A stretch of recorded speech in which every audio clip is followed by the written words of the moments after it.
Welcome to the Chess Angle.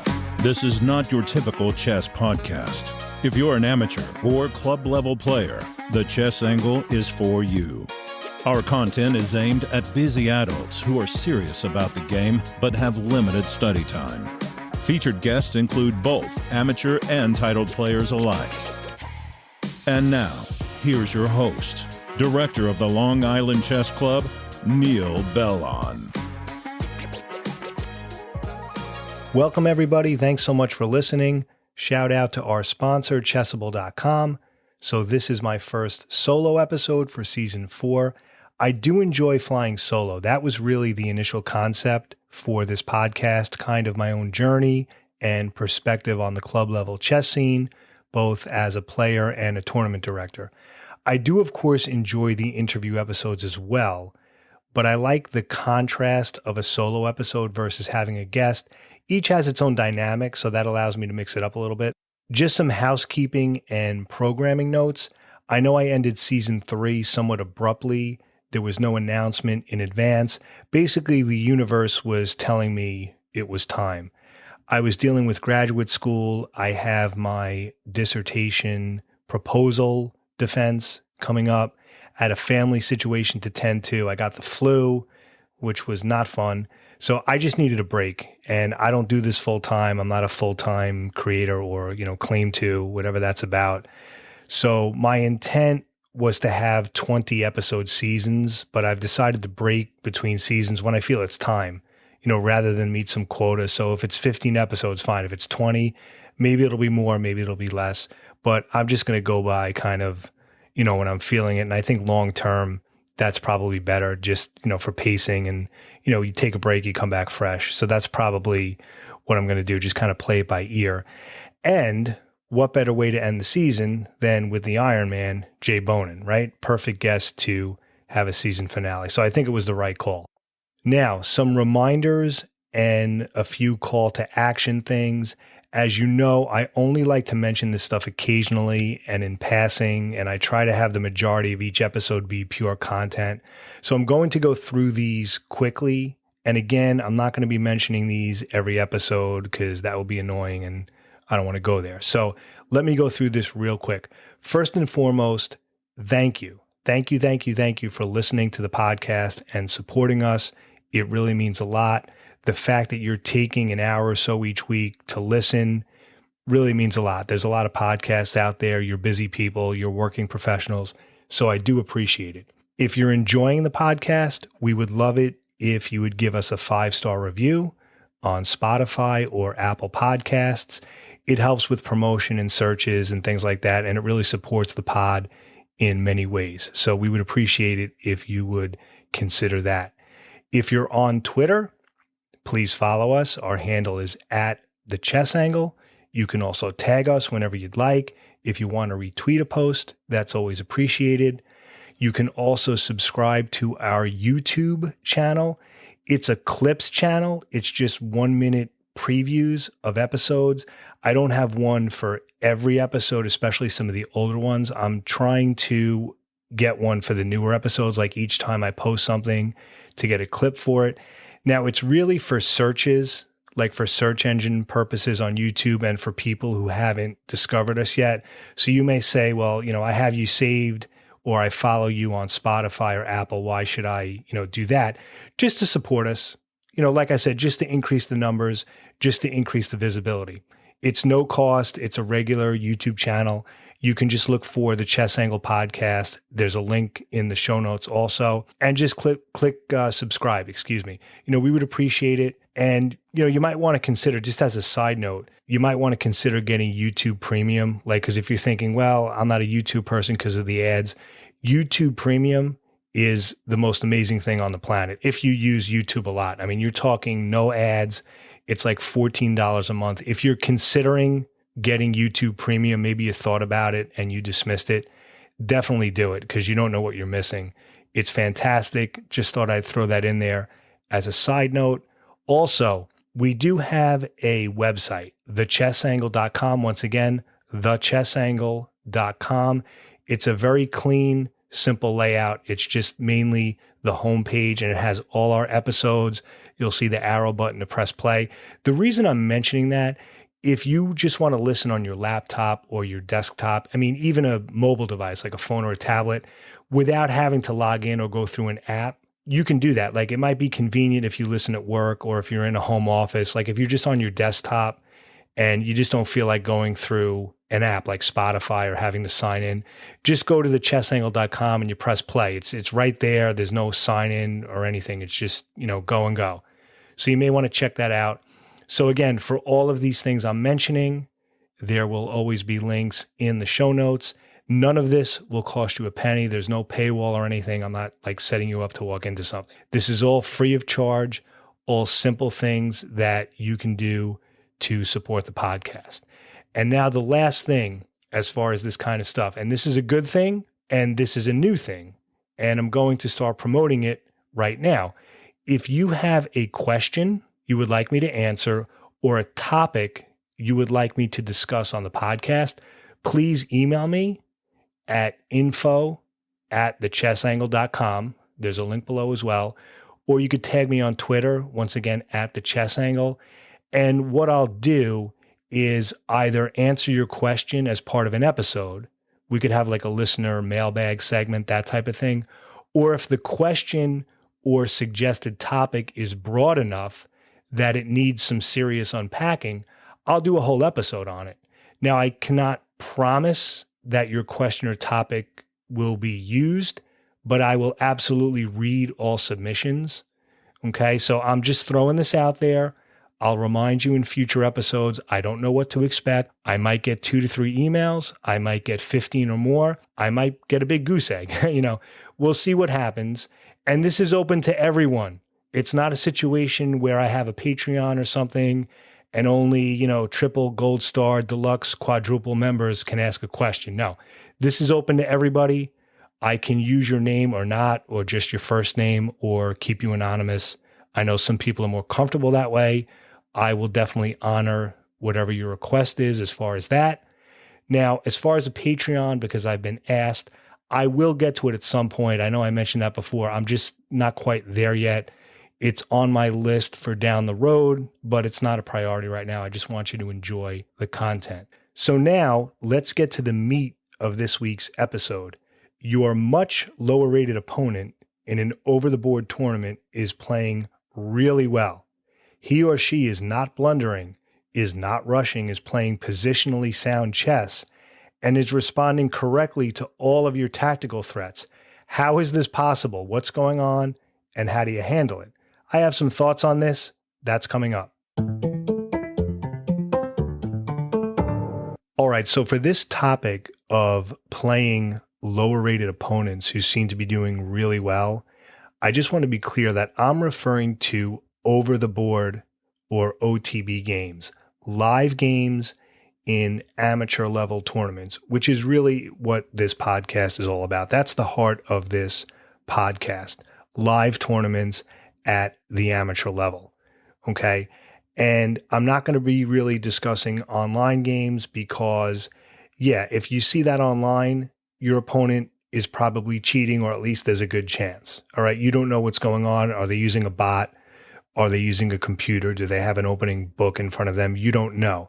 At least with over the board games, your opponent is right there.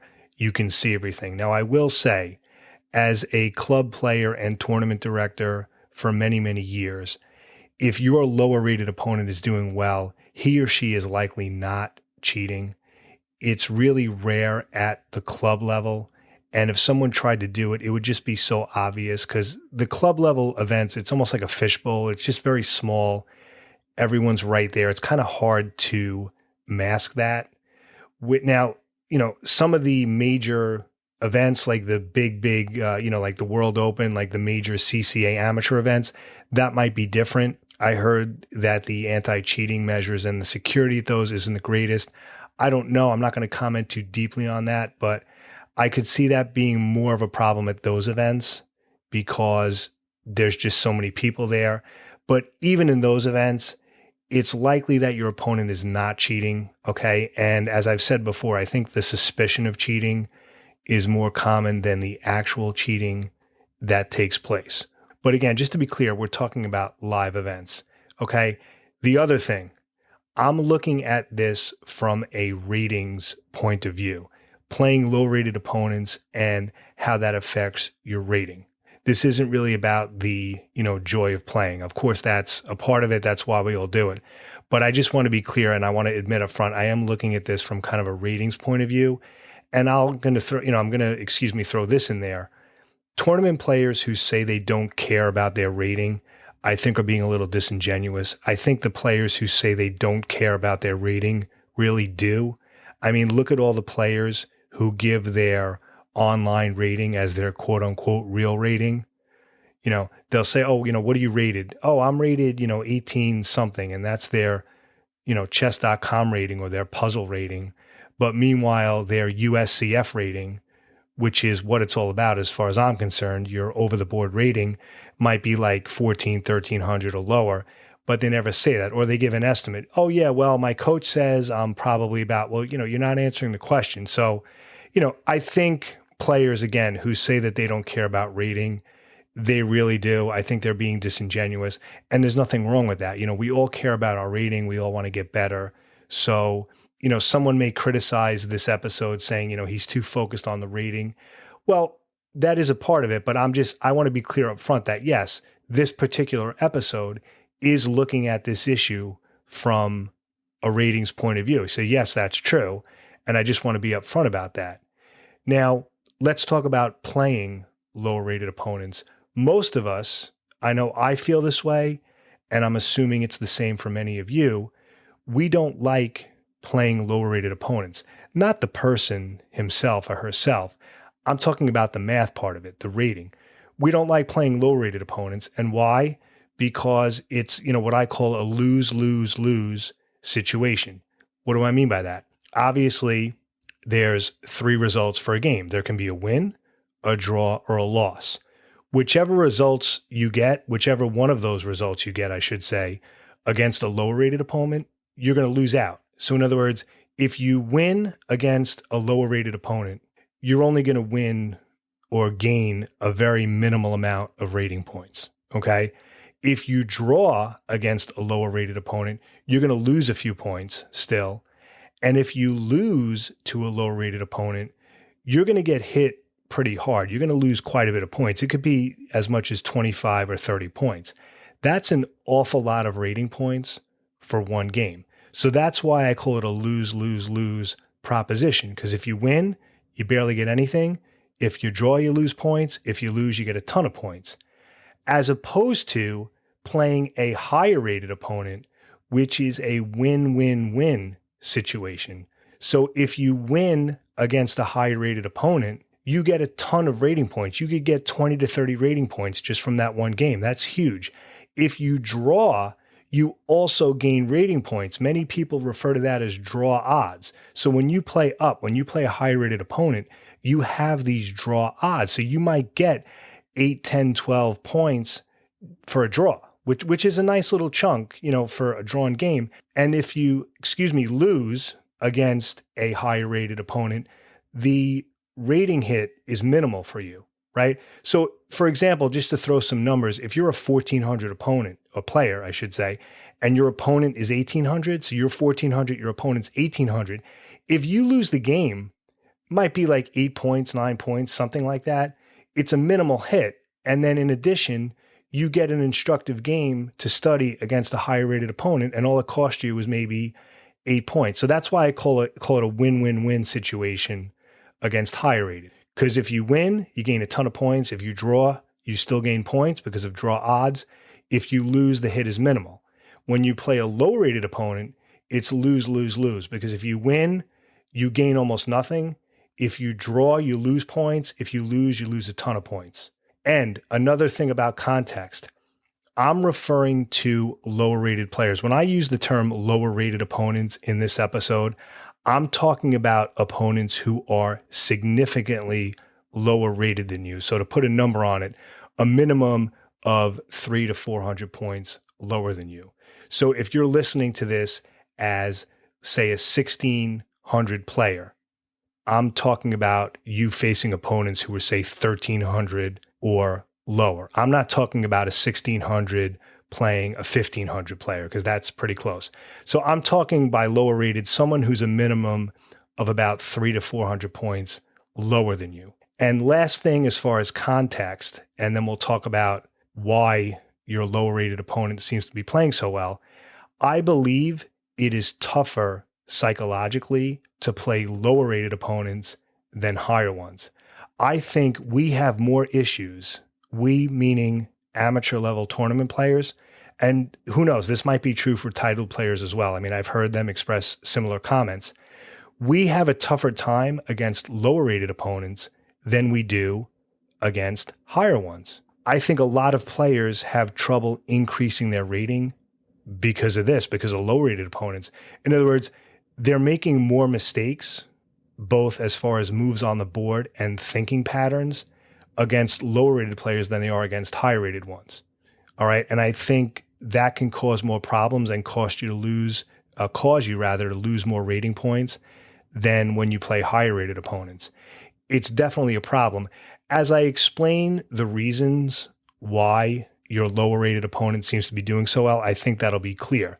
But I firmly believe that. I think for most of us, we have more issues playing low rated opponents than we do higher ones. All right. And we're going to talk about that a little bit now, as far as specific reasons why your low rated opponent seems to be doing so well, and some things you can do to handle that. And I don't just want to list them. Well, number one is this, number two is this. I kind of want to have a discussion about it. That's really the point of this episode. I don't just want to rattle off a list. So let's talk about this a little bit. All right. So here's the main question that this episode is trying to answer. Why exactly is your much lower rated opponent playing so well? Where is this coming from?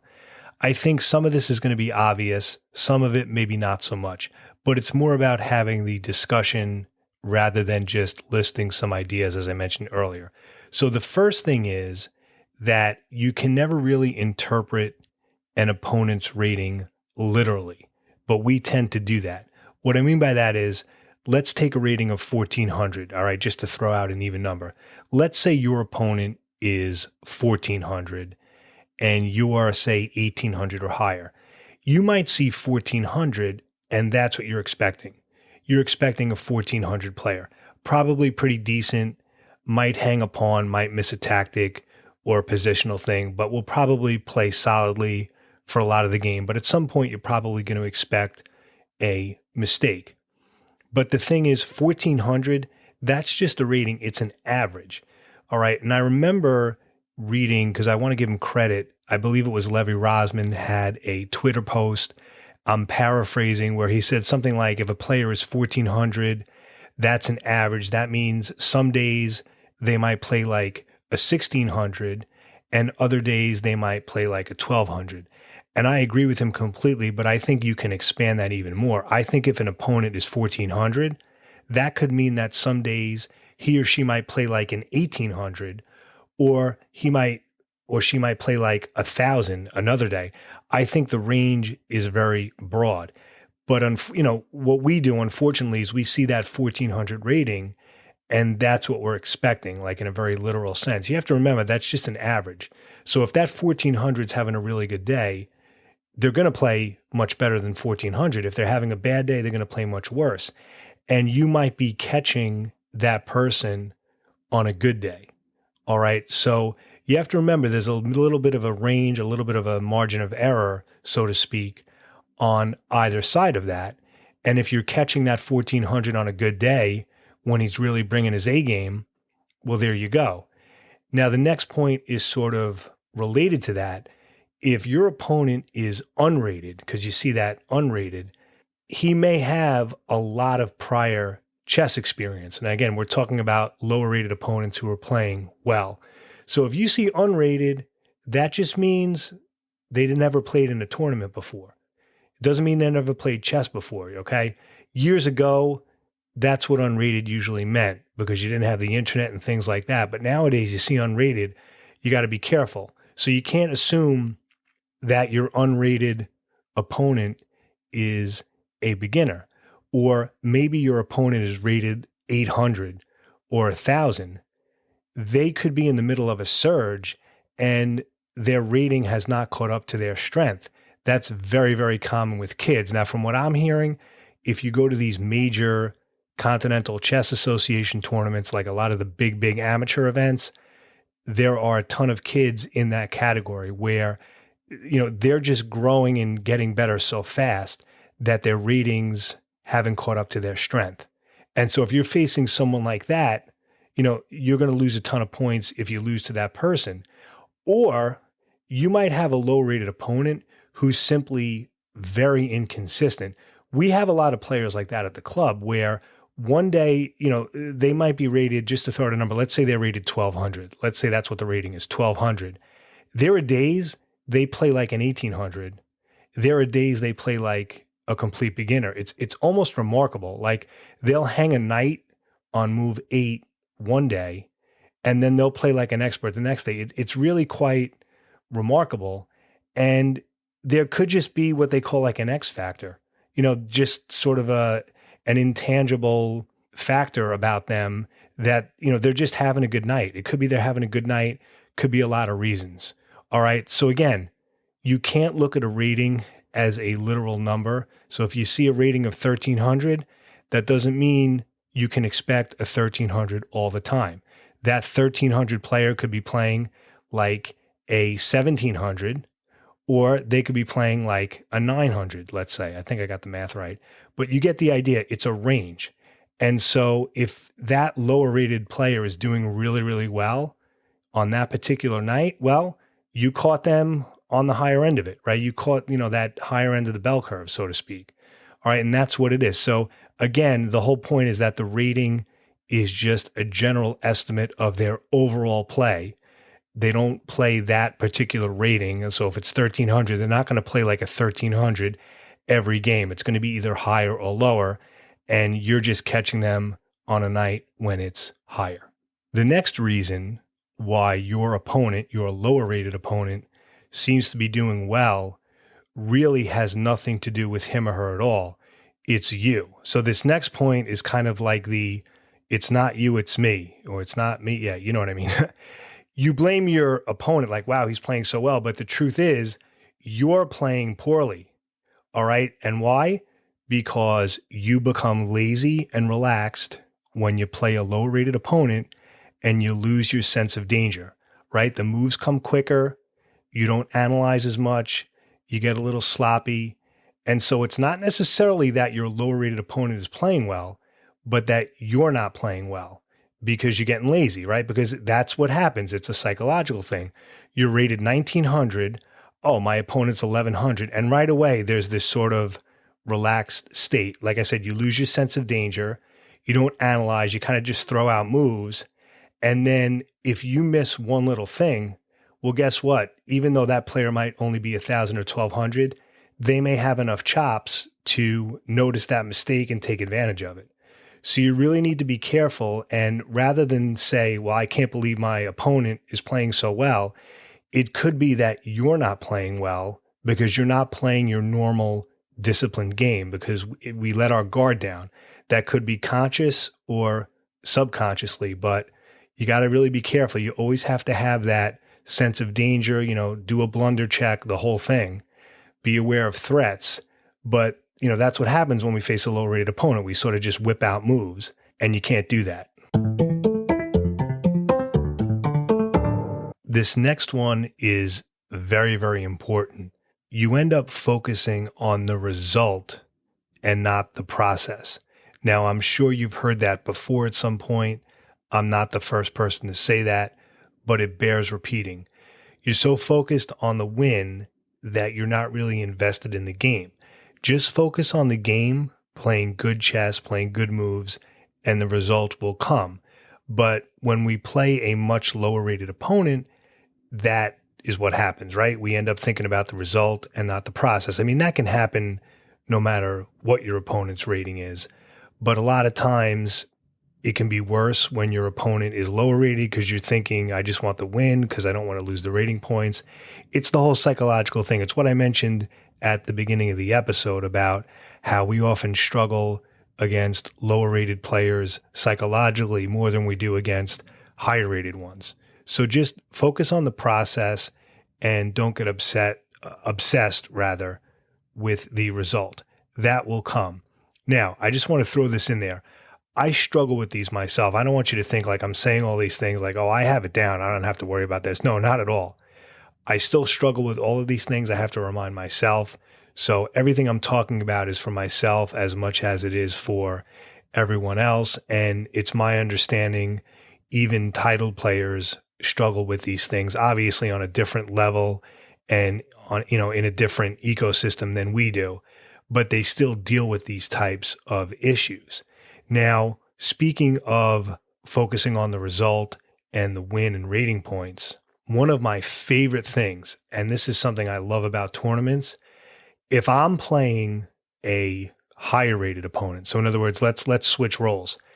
If I'm the lower rated opponent, I love to try and get my higher rated opponent to do the ratings walk. Do you know what the ratings walk is? If you can get your higher rated opponent to do the ratings walk, then you're playing really well. What the ratings walk is, that's where, as the lower rated player, you're doing really well. You're playing good chess. Maybe you're even slightly better. And you're well into the middle game. Maybe you're approaching the end game. And your higher rated opponent is clearly getting frustrated. So what he or she does is he gets up and they walk over to the pairing chart or the wall chart, and they start looking at like your history in the tournament, like what's your rating, who did he beat? They start doing the math, like how many rating points they could lose, if they lose the game. So I call that the ratings walk, right? When the higher rated player is frustrated and so he starts looking at the numbers on the wall chart and starts doing like chess math in his head to see how many rating points he might lose or win. So if you can get your higher rated opponent to do the ratings walk, that's a little bit of a tell. It's kind of like a tell in poker, right? So if he's doing that, your higher rated opponent, that means he's worried and you got him against the ropes. Okay. So try to get your higher rated opponent to do the ratings walk. I guess it's sort of kind of a chess walk of shame type of thing, but it's something you should be aware of because like I said, it's very often, this isn't foolproof, but it's very often a tell that you're doing well against your higher rated opponent. Now, another reason why your lower rated opponent may be doing well is that you enter an opening or an opening variation that he knows really, really well. Maybe he even studied it that week. So let's say, you're playing as black the Nimzo Indian defense. I'll just pick that because I play it. So your opponent, who is much lower rated, opens with D4.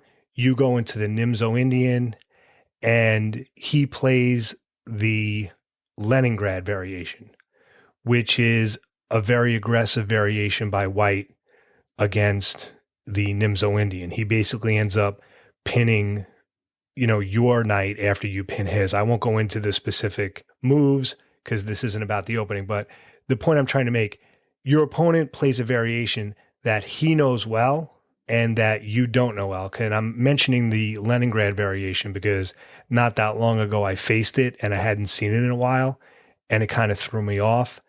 And that's a reason why you may say, I don't get why my lower rated opponent's doing so well. Well, guess what? If he's entering a variation, even though he's a quote unquote weaker player than you, if he's entering a variation that he's been studying and he knows well, and you don't know it that well, or it's catching you off guard, well, guess what? The fact that he's 300 or 400 points lower than you at that moment for that position, it doesn't matter. So you have to realize that, okay? If you enter an opening variation that they know and that they're comfortable with, their confidence is going to shoot up and they're going to play it well because presumably they've been studying it and you haven't. This next one is very important, very common, and definitely needs to be included in this discussion. One of the reasons your lower rated opponent may be doing well is that you choose the strategy of trading down to an endgame because I'll use my superior endgame skills to win the game, right? So you may think your endgame skills are strong, maybe they are, and that your opponent, because he's lower rated, that his endgame skills are weak. Now, here's the thing. This is double-edged. Now, to be honest, I often do this myself. If my opponent is much lower rated, I will trade down because I do feel my endgame skills are very strong. It's one of the strongest aspects of my game, I believe. So I'll trade down, and even a slight advantage, like the slightest little thing, I can convert it into a win. And I will say this, at the amateur level, that strategy of doing that, of trading down to an endgame, because presumably your low rated opponent won't know what to do, it works well. It works really, really, really well a lot of the time. Now, I know some coaches and players who are much more advanced than me will say, don't do that. It's a bad habit type thing. I kind of disagree. It often works really, really well at the under 2000 level. And the lower you go, the more effective it is. So like at the under 1800 level or the under 1600 level, but I find even at the under 2000 level, or the under 1800 level, it works really well. But to be fair, it's double-edged. So you might do that. I'm going to trade down into an end game, but then the position is so dry and so sterile or so locked that it's quite easy for your low-rated opponent to hold the draw. So you got to be careful. That can get you into trouble sometimes. Like I said, it often works really, really well. But if it's one of those times where you trade down and the position is just really, really even, that you can't convert a win, like you can't get your king to penetrate, you can't get a passed pawn, whatever it is, and he can shuffle and hold the draw, that's a problem. And I see this happen at the club all the time, where the higher rated opponent will trade down and the position is just so sterile that he really doesn't even have a chance to use his superior end game skills because it's just that kind of position. All right. I mean, I won't talk about specific moves and specific positions in an audio podcast, but I think you know what I'm talking about. So yes, while I do advocate for the, trade down to an end game and use your superior theoretical end game skills against your low rated opponent, while I do advocate for that, it is very effective. There is a dark side to that. You do have to be careful. It can sort of, bite you back. Okay. So something to think about. Maybe you don't want to overuse it, but I've seen this happen where the higher rated player trades down and the low rated player is able to hold the draw. So the strategy of trading down to an endgame doesn't work sometimes. Next reason your much lower rated opponent is playing well is because you choose to enter unnecessary complications. Big mistake against a lower rated opponent. You need to be patient, wait for a mistake, which generally will happen.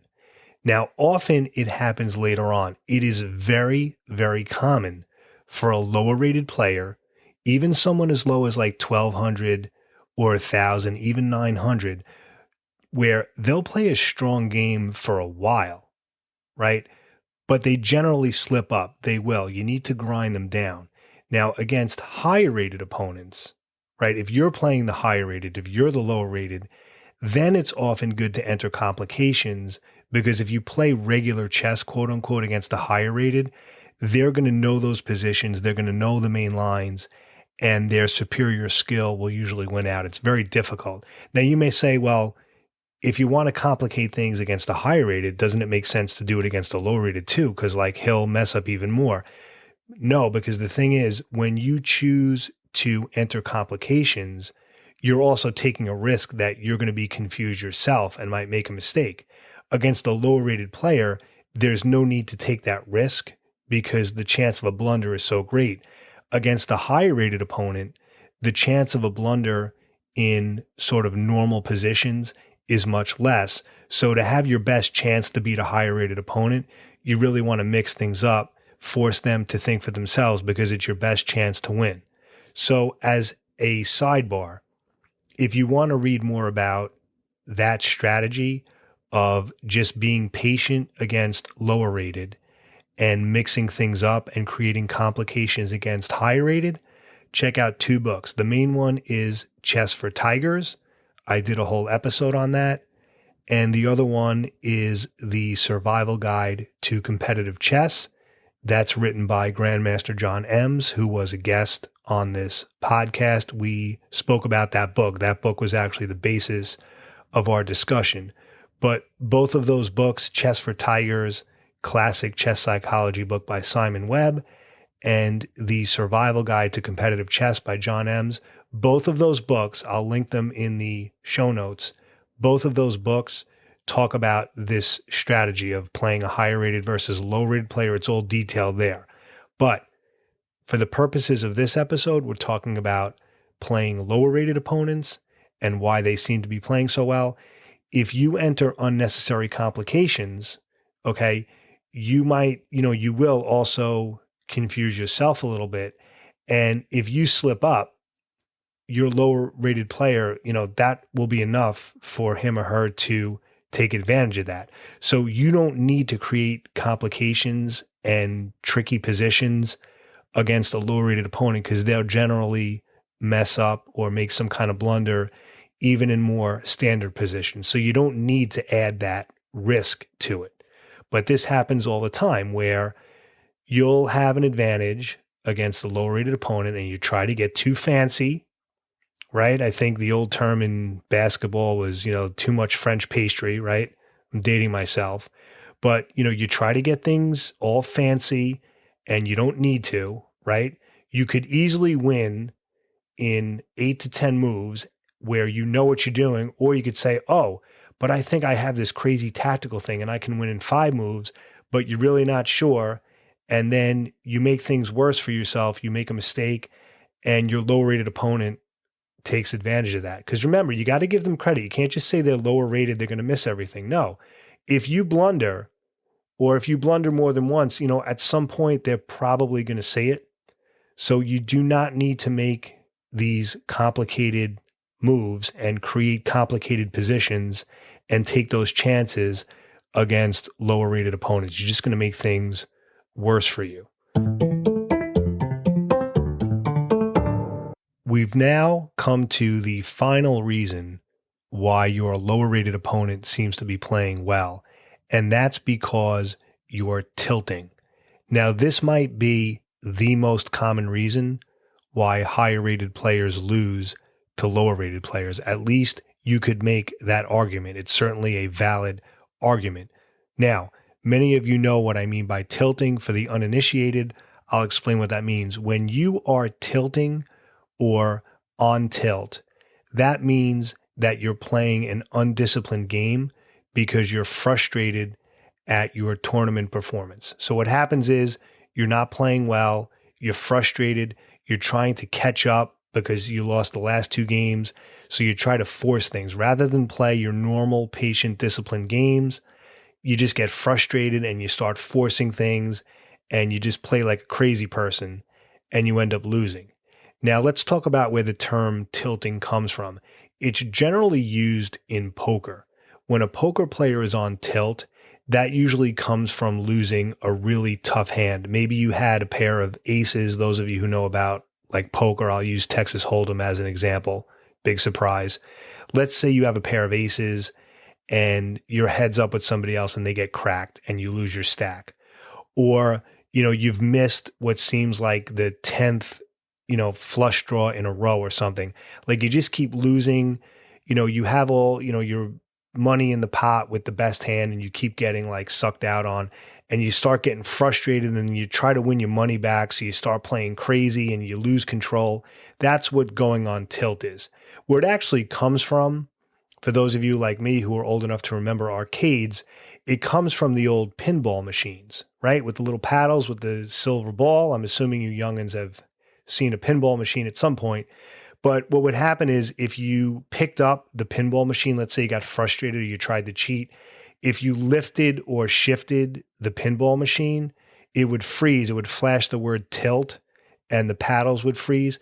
That's where it comes from. That's where the word, tilt comes from. So when you're tilting, or on tilt in poker or chess, you've basically lost control because you're not doing well and you're frustrated.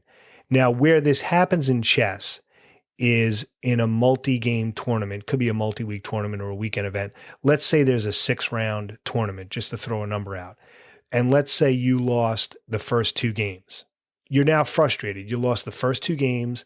You're now entering round 3 with 0 points, whereas the better players now have 2 points. So what happens? You're frustrated that you lost 2 games in a row.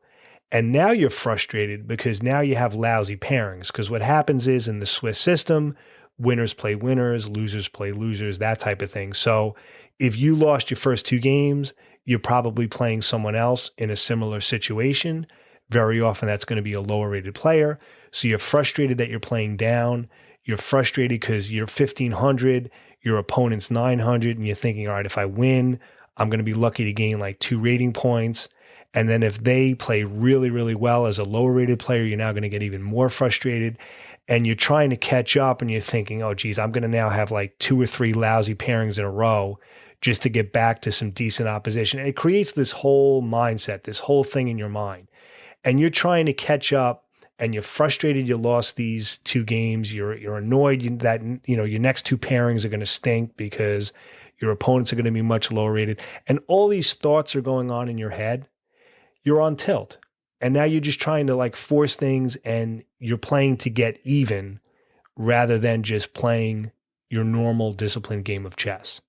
Very, very, very common at all levels of chess, certainly at the amateur level.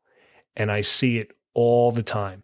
A lot of times at the club, a player will have an upset loss. They'll lose to a low-rated player, and then they play very poorly in the next game or 2. Because they haven't shaken off the emotional baggage of, the situation that they're in. They're frustrated that they're going to have a few rounds of lousy pairings now. And again, that's part of the problem with the Swiss system, because if you have a bad loss, you're thinking, oh, I'd love to play a higher rated opponent, have a really good game, and maybe get some of those rating points back. Doesn't really work that way. So tilt is a very big thing. Now, what some people do in this situation, if they start a tournament poorly, let's say they lose the first 2 or 3 games, they'll actually just withdraw from the tournament. And I'm going to be honest, this answer might surprise you. That may be a good idea. If you know you're prone to tilt and the idea of playing just to get even, if the idea of having to play 2 or 3 games of against much low rated opponents just to get somewhat back into it, if that's going to frustrate you, if you think you're going to play even worse, you might be better off dropping out and just entering a new tournament and maybe just saying, okay, you know what, this just wasn't my tournament. I can't really blame someone for doing that. Now, that's a far cry. That's much different from simply dropping out just because you lost your first game. I know I've spoken about that in previous episodes and I've criticized it. But if it's, say, maybe an 8-round event and you lost the first 3 or even the first 4 games, I don't know if I can really blame you for choosing to drop out because you just don't want lousy pairings the rest of the way. And if you know you're prone to tilting and you're going to make things even worse, it might be best just to call it. I don't know. I'm not saying you should do that, but I'm saying that, that's a legitimate choice. That's a legitimate option. I think in some cases, choosing to just drop out and just cut your losses might be better for your rating in the long run. You'd have to weigh the pros and cons on that, and everyone's personality is different. It really depends on how prone to tilt you are. Some people can lose several games in a row, and they're fine. They can just shake it off and bounce back. God bless. I'm not like that. Some people are. So you have to do what's best for you as far as, whether you can continue and shake it off or whether you think you're better off just cutting your losses and just saying, you know what, this just wasn't my event. So that brings us to the end of this episode. As always, I really appreciate you listening. And remember, I'm going to repeat what I said earlier. If you have a question for me or something more broad like an idea, a topic idea for an episode, definitely email me. Once again, info@thechessangle.com. You can hit me up on Twitter @thechessangle All my links are in the show notes. Again, I can't promise that I will address your question or topic, but if I feel it's something that I can answer or that fits into the lineup, I will definitely use it. But again, I can't promise, but I hope to hear from you. I'm sure some of you, may have some really good ideas that might be good for the podcast, but I want to put that out there. That's open to anybody. So feel free to let me know, get in touch with me. As always, I really appreciate you listening, and I hope you win your next game. Have a great day, everybody.